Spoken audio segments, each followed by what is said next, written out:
I'm Nathan Judah. I'm here with Aston Villa reporter Maher. Matt, from an Aston Villa point of view today, that was pretty woeful in a big game for both teams.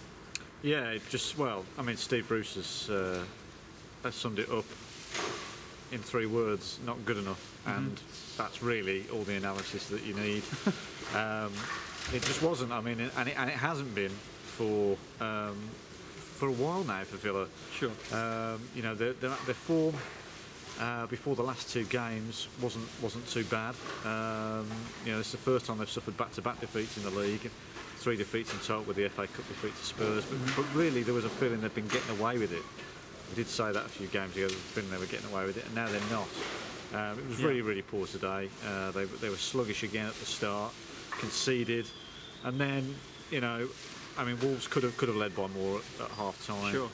Ross McCormack did miss a great chance for Villa. What a chance! The second half was a bit of a non-event really, when you were expecting Villa to come out and really take the game to Wolves, and it was a really a poor game really in the second half, and not really what you expected from Villa. It just feels as at a time of the season where they should be starting to pick up. They're wanting to close down on the playoffs. They just seem to have run out of gas really in a fairly alarming manner. But what's wrong is it you can't just blame it on missing Jonathan Kodjia, can you? There's other problems. I think that plays a huge part in it, because I think it was integral to the way they were playing. And really, I think Kodjia was papering over quite a few cracks.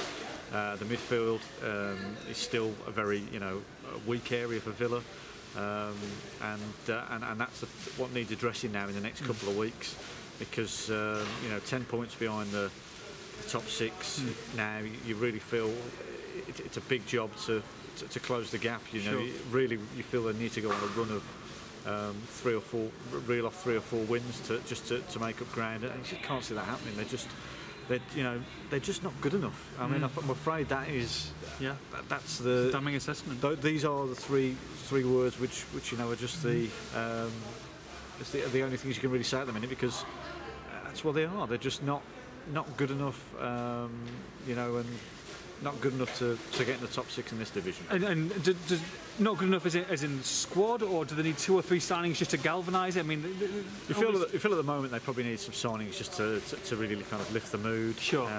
But there is a sense of them getting bogged down a bit. They've got 2 home games coming up now. They've been very good at home. That's been a real positive this season. Yeah. And very good at home under Bruce in terms of winning games. So now maybe a chance to get back on track. They've got to do it quickly though. Yeah, they haven't got a huge amount of time left.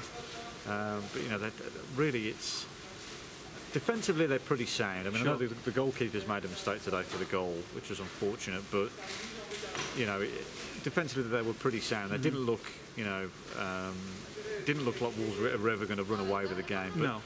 But Villa just never looked like scoring against a team that has struggled and confidence. At home. That have a reputation for conceding goals at home. So yeah, it was really poor. And in a game which could have made a big difference. Yeah. So he's waiting for someone to walk past him. Just a quick word before we go, Matt, on this touching tribute for Graham Taylor at the start from both sets of fans, Aston Villa and Wolves. Yeah, it was a really moving tribute. I was probably among and I think there's quite a few people hoped there might be a minute's silence. I can understand why there was a minute's applause, but a minute's silence is sometimes somehow a bit more poignant. But I thought it was a fantastic tribute. Really was. And of course there'll be tributes next week at Villa Park with the first home game following his death. They play Preston next Saturday.